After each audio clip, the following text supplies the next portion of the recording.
मैं हिंदू राज टाइम से GS सचदेवा आपका हिंदू भाइयों का और जो भी मेरे इस चैनल को देखने वाले सुनने वाले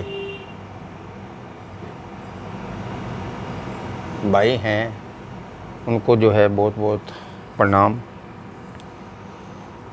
आज मैं आपको शेयर बाज़ार से संबंधित पब्लिक सेक्टर अंडरटेकिंग जो सरकारी कंपनियां हैं उसके बारे में कुछ डिटेल से बताऊंगा, जिसमें सरकारी कंपनियों में जो एंटरप्राइजेज़ होते हैं उसमें ज़्यादा इक्विटी जो है सरकारी होती है, पैसा सरकारी लगा होता है।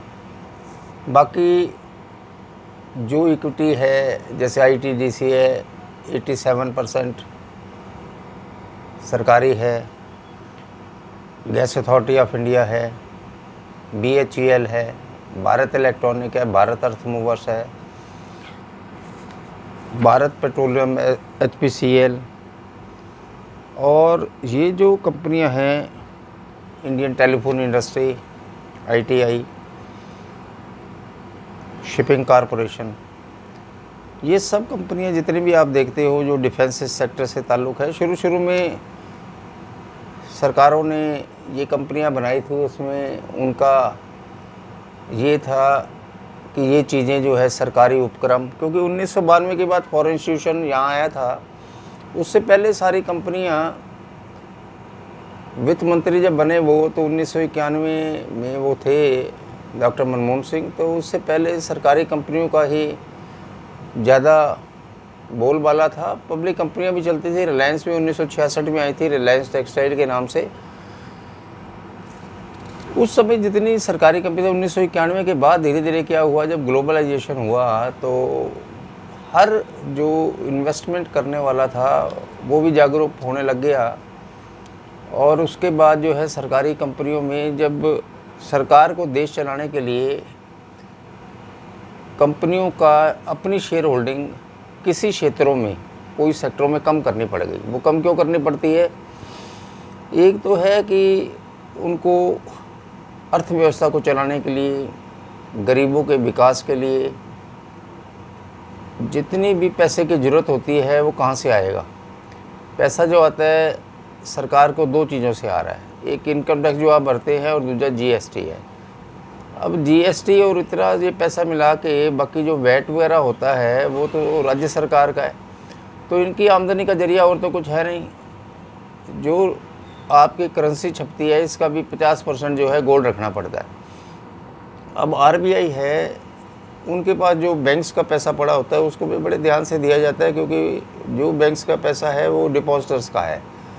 तो बैंक ना तो कोई पब्लिक सेक्टर का बैंक कोई फेल करना चाहता है और ना ही उससे सरकार की मूवमेंट बहुत ख़राब हो जाती है। जैसे चंद्रशेखर, अब याद करें जब वो PM थे तो उन कार्यकाल में यहाँ का सोना जो है विदेशों में रखना पड़ गया, क्योंकि वो देश को संभाल नहीं पाए। उससे पहले कांग्रेस थी, वो कांग्रेस पहले ख़राब कर गई, देश को खाना शुरू कर दिया। उसके बाद आके फिर चीज़ ऐसी हो गई, चाहे चौधरी चरण सिंह थे, चाहे ये थे, उसके बाद नरसिम्हा राव आए पहले, उससे पहले आपके जो मोरारजी देसाई, VP सिंह ने भी अपना कार्यकाल अपने हिसाब से चलाया है। बाकी ये है कि मोरारजी देसाई के या अटल बिहारी वाजपेयी के अगर आप प्रधानमंत्री काल को अलग कर दिया जाए तो सारे ही जो सिस्टम देश को संभालने के लिए नाकामयाब रहे हैं, इंक्लूडिंग कांग्रेस। अब चीज़ ये आ रही है कि जब सरकार को पैसे की ज़रूरत होगी उसके बाद दो ही रास्ते हैं, नया नोट छापेंगे या बॉन्ड्स वगैरह जो है वो डेट बॉन्ड्स निकालने पड़ेंगे। उस बॉन्ड्स में क्या होगा, या बॉन्ड्स में उसमें भी 6% देना है, क्योंकि जो सेविंग का ब्याज होगा उसे FD के करीब आप दोगे, उससे भी आधा % ज़्यादा दोगे तो बॉन्ड्स में पैसा आएगा, नहीं तो नहीं आएगा। क्योंकि इन्वेस्टर को तो अपने पैसे की रिटर्न चाहिए, उनको तो निवेश किया और उनको ये है कि ज़्यादा किस में मिलेगा। पहले सेविंग का ब्याज 4.5-5% होता था, 4% करा, फिर 3% करा, कईयों ने अब 3.25% कर दिया, 2.75। तो ये तो घटेगा, आगे भी ब्याज मैं आपको बता दूं कि धीरे धीरे घटेगा, क्योंकि बैंक्स के पास इतनी अर्निंग नहीं है, क्योंकि उनके बैडेट्स भी बहुत हो जाते हैं। सरकारी कांग्रेस उनको पूरा हिसाब से पहले लूट चुके थे, तो माहौल काफ़ी ख़राब हो चुका था जब बैंक्स 2014 में इनके इस सरकार को चलाना पड़ा। खजाने खाली थे, इतना खजाना नहीं छोड़ के गए थे, सब लूट माट बची थी, वो आपके सामने ही है। सब आदमियों को मुझे हर उस चीज़ में वीडियो में बताने की ज़रूरत नहीं है। अब मैं ये आ रहा हूँ कि जब इनके पास क्या चीज़ है कि उसको बेच सकते हैं, ये है उनकी अपनी जो सरकारों की परसेंटेज ऑफ होल्डिंग शेयर्स में पड़ी है पब्लिक सेक्टर के, उसको वो बेच सकती है। तो हर साल आप देखो बजट जब आप सुनते हो फरवरी फर्स्ट में आता है, तो उसमें डिसइन्वेस्टमेंट का बहुत बड़ा उनका एस्टिमेट होता है, एक टारगेट होता है, जो पिछली बार 1,10,000 करोड़ के करीब था। तो इतना अब देखो कोविड आने से मार्च के बाद तो वैसे भी बाज़ार जो है और इन्वेस्टमेंट गिरने लग गई। शेयर बाज़ार जो है मार्च 24 का अगर आप उठा के देखेंगे तो बहुत ज़्यादा ख़राब हो चुका था, यहाँ से 40% नीचे था। 7,000 अगर 500 का निफ्टी आया तो आज वो निफ्टी 3,000 पॉइंट बढ़ चुका है। 10,500 भी पीछे लग के गया, चाहे आज 10,300 है। मैं आपको ये समझाना चाह रहा हूँ कि जो सरकार अपनी चीज़ें पूरी करेगी, जो इस बार कोविड महामारी आई ये भी इनको देखनी है। कोई बाढ़ आया, भूकंप आया, गरीबों की, किसानों की, जो भी किसी वक्त भी स्थितियाँ ख़राब होती है, तो जो पैंडेमिक हो या प्रकृति की नेचर्स की जो प्रॉब्लम्स आती है उसको भी सरकार ने देखना है। उसके लिए डिसइन्वेस्टमेंट होती है। आप ये देखो कि भारत पेट्रोलियम कॉरपोरेशन का इशू लाने के लिए कम से कम 8 महीने से सरकार कोशिश कर रही है, अभी तक तो आया नहीं है, अब आएगा। अब मैं आपको बता दूं, शिपिंग कॉरपोरेशन, IDBI बैंक और BPCL ये टारगेट में हैं। फिर भी आप देख लो कि तीनों से अगर दिसंबर तक आ भी गए या मार्च तक आ गए तो कितना पैसा इकट्ठा होगा, ज़्यादा 20,000 करोड़ रुपये। अब टारगेट 1,10,000 करोड़ का होगा तो 20,000 तो 90,000 की जो डेफिसिट आएगा उसको संभालना अगले बजट में इनको मुश्किल हो जाएगा। अब चीज़ ये आ रही है, पीछे कंटेनर कॉरपोरेशन का भी इनके दिमाग में था, वो करना है, वो भी करेंगे। सारा कुछ होगा आने वाले समय में, धीरे धीरे होगा सारा काम, क्योंकि महामारी ने जो उग्र रूप आगे भी है वो भी एक्सपेक्टेड है कि और बढ़ेगा। तो ये भी सरकारों को देख के चलना होता है, वर्तमान सरकारों को। अब चीज़ ये आ रही है कि जो निवेशक है उनको आज की कौन सी इन्वेस्टमेंट करनी चाहिए, मैं उस मुद्दे पे आ रहा हूँ। पहले तो ये देखो कि अगर आप पब्लिक कंपनियों का जिक्र करोगे तो आपने अच्छी कंपनी लेनी है, लीडर ऑफ द सेक्टर, वो उसमें आपने इन्वेस्टमेंट करनी है। पहले तो ये ध्यान दो, छोटा शेयर आपने नहीं लेना, लीडर को चुनना है। अगर आप टू व्हीलर्स में मोटरसाइकिल रेंज जो आती है, अगर उसमें हीरो होंडा को लीडर समझते हो तो हीरो होंडा ले लो, नहीं तो बजाज ऑटो, ये कंपैरेटिवली बराबर की कंपनियां मैं मानता हूँ। अब कारों की फैसिलिटी में आओगे तो कारों के सिर्फ एक ही है, मारुति, वो आपको लेना है। पेंट्स में एशियन पेंट्स है, कंज्यूमर प्रोडक्ट में हिंदुस्तान लीवर है, ब्रिटानिया है। और उधर से ऊपर जो अगर आपने लेना है तो वो 2 शेयर बनते हैं फार्मा में, डॉक्टर रेड्डी, दूसरा डिविस लेबॉर्ट्री। ये 2 कंपनियां हैं जो ऊपर की रेंज में अच्छी है। मल्टीनेशनल कंपनियों का मैं जिक्र नहीं कर रहा इस समय, मल्टीनेशनल के भी ले सकते हो, फाइज़र ले सकते हो, 3970 रुपये का भाव है। दूसरा आप जो है उधर से रैकेट कॉलमैन है, 7,500 रुपये करीब का भाव है उसका, वो ले लो। ग्लेक्सो स्मिथ क्लाइन है, वो ले लो।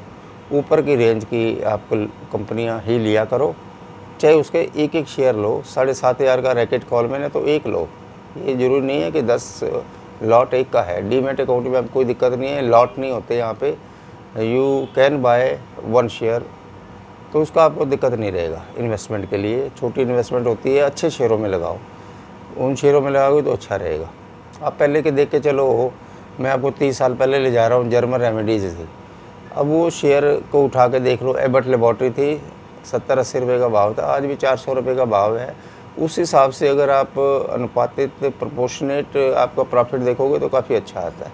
हमारे समय में जो आपकी पहले इंडोल लुब्रिकेंट्स चलती थी, इंडोल जो थी वो आपकी बाद में बन गई थी, जो आपके बाद में कैस्ट्रॉयल बनी है ये, तो वो चीज़ आप देख के चलो कि ये जो है एशियन पेंट्स है, 50 रुपये करीब हमारे समय बिकता था। अब एशियन पेंट का भाव देख लो, उतने सालों का कैलकुलेशन लगा लो, बोनस भी आया है। डिविडेंड को छोड़ दो, डिविडेंड तो खैर आपको मिलना चाहिए हर बार, अच्छी कंपनियां डिविडेंड भी देती है, उसका भी ध्यान रखना है। लेकिन बोनस देने में कौन सी कंपनी अच्छी है ये भी आपने ध्यान रखना है।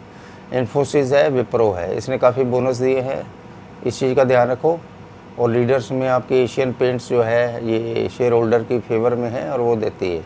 डाबर एक अच्छा शेयर है उसकी FMCG में। गोदरेज कंज्यूमर प्रोडक्ट्स है, अच्छा शेयर है। लीडर की और मैनेजमेंट के नंबर होते हैं, उसी को देख के चला करो। घटिया कंपनी का शेयर जिसकी ऊपर से मैनेजमेंट में कहीं भी खामी आपको नज़र आ रही है या कंपनी में डेट्स ज़्यादा है, उस कंपनी में पढ़ने की ज़रूरत नहीं है। जीरो डेट कंपनी को उठाने की कोशिश करो। जीरो डेट कंपनी जो है रिलायंस इंडस्ट्री आज की डेट में है, और डाबर के ऊपर भी बिल्कुल, और गोदरेज कंज्यूमर, इनके ऊपर कोई डेट नहीं है, ऐसी कंपनियाँ लो। अब चीज़ मैं अब पब्लिक कंपनियों से अलग आ रहा हूँ, सिर्फ एक आपको इन्फॉर्मेशन दे रहा हूँ कि आपने फ्यूचर का जो लाइफस्टाइल और फ्यूचर रिटेल है वो कंपनी, एक और कंपनी है, तीनों मर्ज करके एक ग्रुप बनेगा और उसको जो है मुकेश अंबानी की रिलायंस इंडस्ट्री ले रही है, क्योंकि Reliance industry is now debt free company. और उनका एक, क्योंकि पहले भी रिलायंस रिटेल के नाम से उनके अपने स्टोर्स हैं और इनके 1300 जो है बिग बाज़ार और जितने भी इनके हैं, तो 4000 जो है रिलायंस रिटेल के शोरूम हैं आज की डेट में। 1300 उनको बिग बाज़ार और दूसरे से मिल जाएंगे, जिससे कि उनकी कैपेसिटी 5300 की रिटेल की हो जाएगी। ये बहुत बड़ी रिटेल एक चेन बन जाएगी।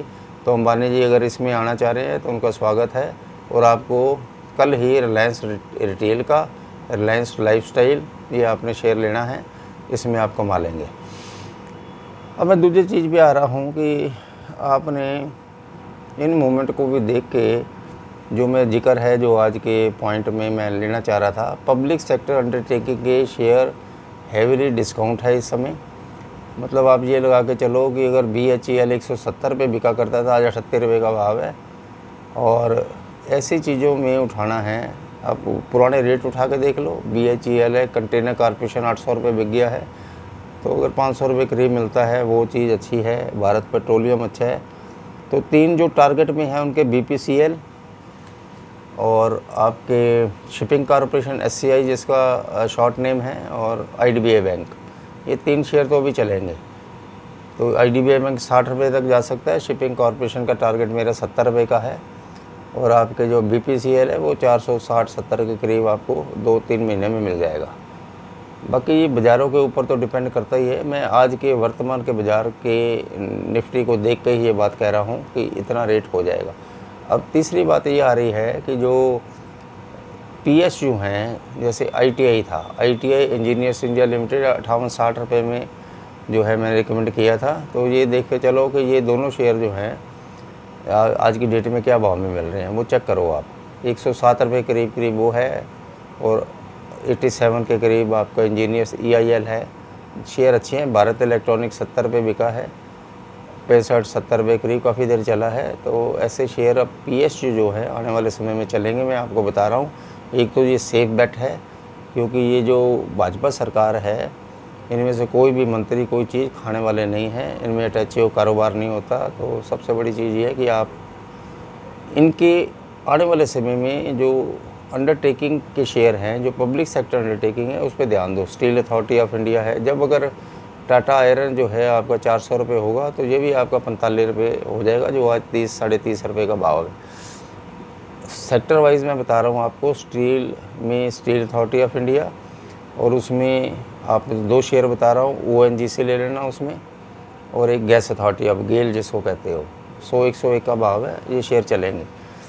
और उसके बाद आपको मैं बता दूं कि जो और सेक्टर की अगर बात करी जाए, अगर गुजरात के स्टेट में जिसका होल्डिंग है, GIPCL एक शेयर है, 74 रुपये करीब करीब चल रहा है, ये 90-95 रुपये हो जाएगा GIPCL। इसमें भी ध्यान दो, गुजरात स्टेट की होल्डिंग है इसकी, और वो बेचना चाह रही है, तो उसको प्राइवेट फर्म में जाएंगे तो अपने आप ही वो तेज़ हो जाएगा। और आपके जो डिफेंस सेक्टर के बालचंद नगर इंडस्ट्री है, उसमें ध्यान दो, 50-52 रुपये का है। और इसके बाद एक शेयर आपका जो है भारत अर्थ मूवर है, BEML, वो चलेगा शेयर, 640-45 का भाव है, 800 रुपये भाव हो जाएगा इसका। और इसके बाद जो है ITDC वगैरह को अभी हाथ मत लगाओ, 210-12 रुपये का शेयर है, क्योंकि ITDC की अभी डिसइन्वेस्टमेंट को दिसंबर तक नज़र नहीं आ रही। तो ITDC 210 रुपये महंगा है, उसको हाथ नहीं लगाना आपने। मिश्र धातु निगम है, 212-13 रुपये का भाव है, ये शेयर ठीक है, 240-42 रुपये ये हो जाएगा। उसमें आप थोड़ा ध्यान लगा सकते हो। BHEL में आज आपको रिकमेंड कर रहा हूँ कि BHEL एक ऐसा शेयर है जो जब बढ़ता है तो कम से कम उसकी रेंज जो होती है 15-20% की एक दिन में होती है।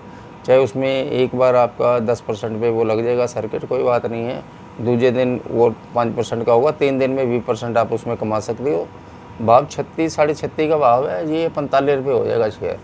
2 महीने के अंदर मैं आपको बता रहा हूँ, तो ये 45 हो जाएगा। तो अब 9 चौक 36 25% का रिटर्न है, इसमें हाथ दो आप जो है। बैंक्स की जहाँ तक बात है, बैंकों को अब जो पब्लिक सेक्टर के निफ्टी के बैंक्स हैं, ये सेक्टर जो है इस समय थोड़ा कमज़ोर नज़र आ रहा है। लेकिन हल्का शेयर अगर आपने लेना है, PNB ले लो, मतलब जो इस समय लो प्राइस पे चल रहा है मेरे हिसाब से। बाकी 27 रुपये बिक चुका है पंजाब नेशनल बैंक लेकिन ये मेरे को 41-42 रुपये नज़र आ रहा है। तो जब भी ये आपके चलेंगे, जब BPCL और डिसइन्वेस्टमेंट की रेंज आएगी, उस समय ये सरकारी शेयर बढ़ेंगे, उस समय आपने जो है उस वक्त आपको ये काम आएगा। बैंक ऑफ बड़ौदा जो है अच्छा शेयर है, इंडियन बैंक अच्छा शेयर है। तो ये आप सरकारी अगर शेयर लेने हैं तो ये पंजाब नेशनल बैंक सबसे ऊपर है, state bank of India. SBI लेके डाल दो, उसको 2-3 साल के लिए रख लो। या तो आप क्या करा करो, सिप बनाया करो, हर महीने आपने थोड़े थोड़े शेयर लेने हैं जो भी आपकी कैपेसिटी में आते हैं। 4-5 शेयर चुनो उसको, और भाव मत देखो। अगर एक आप 10,300 के इंडेक्स में लेते हो, फिर आपको 9,000 आता है, तो 9,000 पे भी अगर आप SBI लेते हो, चाहे वो 9,000 के भाव में जब निफ्टी आएगा तो वो आपको 160 रुपये करीब मिल जाएगा, 158-60 वो ले लो। फिर आ जाएगा और नीचे आ गया 7,000 आ गया, 7,000 में आपको मिलेगा 130 रुपये। अब 130 रुपये में या 120 रुपये में स्टेट बैंक ऑफ इंडिया जैसा लीडर शेयर, सरकारी शेयर आपको कहीं नहीं मिलेगा। तो आप जल्दबाजी मत करो। शेयर बाज़ार वांट्स पेशेंस, तो इन्वेस्टर को हमेशा पेशेंस से काम लेना है, जल्दबाजी नहीं करनी है। तो जल्दबाजी करोगे तो फिर डीमैट में ही अगर आपके शेयर आएंगे वो जल्दी बेच दोगे, 4-5 रुपये प्रॉफिट बेच दोगे। हाँ, शॉर्ट ट्रेडिंग के लिए एक ट्रेडर्स वगैरह है वो करते हैं, कैश में भी शॉर्ट ट्रेडिंग हो सकती है, ऐसी चीज़ नहीं है, थोड़ा बहुत करना भी चाहिए। जैसे आजकल कारोबार नहीं है तो आदमी इसी में करना चाहता है, रोटी सबने खानी है, सब चीज़ों का है। आप चिंता ना करें, बाज़ार ठीक हो जाएंगे धीरे धीरे करके। 11,000 का इंडेक्स जो है महीने बाद, 1.5 महीने बाद आपको नज़र आ जाएगा। सिर्फ एक ही शर्त है कि पैंडेमिक की ये जो है आगे इसकी डेवलपमेंट ना हो और स्टेज ना बढ़ जाए, डेथ का आंकड़ा रुकना चाहिए। और नहीं तो वैसे ओवरऑल जो है डो जोन्स है, अमेरिका के फेडरल जो फेड है ये चला रहा है बाज़ार में, इसमें लिक्विडिटी बहुत है, लिक्विडिटी का होना ही है। बाकी आप अगर इसको comparison, you have to comparison with the PE या the results of the company, वो ख़राब है, लोअर स्टेज में है, उसके बावजूद भी शेयर बाज़ार का बढ़ना घातक है, ये मैं कह के चल रहा हूँ। लेकिन अपने शॉर्ट टर्म की ओर भी देखना है, लॉन्ग टर्म के लिए जो शेयर्स है उसको डाल के चलो, 2-2.5 साल बाद सारी मूवमेंट ठीक हो जाती है, उसकी दिक्कत नहीं है। आपने पहले भी बाज़ार देखी है और सब ये ठीक हो जाएगा। अमेरिका के इलेक्शन भी आने वाले हैं नवंबर में, उससे पहले पहले बाज़ार एक बार गिर सकता है। मेरे हिसाब से जितना भी आपके पास होल्डिंग होगा, आप दशहरे और दिवाली के से पहले आप बेच देना इसको, फिर नई बाइंग करना जब ये वहाँ पे एक अमेरिका में नई गवर्नमेंट बनेगी, उनके क्या है माहौल। और क्योंकि आजकल का जो ग्लोबल बाज़ार है, ये बाज़ार जो आप ये समझ के चलो कि डो जोन्स के ऊपर चलता है। डो जोन्स अगर रात को आज गिरा होगा तो अगला दिन हमारा बाज़ार जो है कमज़ोर खुलता है। फॉरेन इंस्टीट्यूशन सेलिंग कर रहे हैं, ये मैं आपको बता रहा हूँ, ध्यान से चलना है आपने, शेयरों को देखना है। आप निफ्टी को नज़रअंदाज करा करो, मैं आपको बताऊँ, आप सेलेक्टेड शेयर में ध्यान दो। जैसे मैंने आपको बताया फ्यूचर रिटेल है, वो आप जो है लेके चलो। IDBI बैंक भी 60 रुपये हो जाएगा, धीरे धीरे हो जाएगा।